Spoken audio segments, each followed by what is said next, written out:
For today's videos mga sir, may gagawin tayo dyan na Samsung 55 inches. Ang sira niya is mainboard dyan. Dyan tayo nakakuha ng mainboard kay Ryan Electronics. Shout out sa'yo, Ryan Electronics. At dyan tayo nakakuha.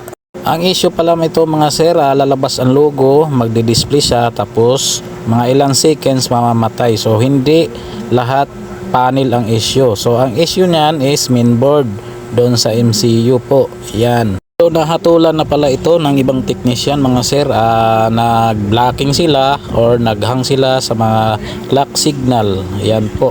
Kaya ang nangyari dyan, hindi nila na ayos or na repair ang unit.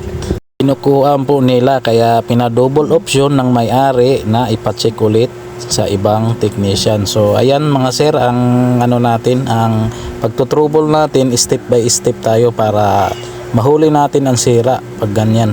So ayan mga sir, napalitan na po natin. Ayan, success ang gawa natin. Thank you Lord. At ayan po ang mainboard na original.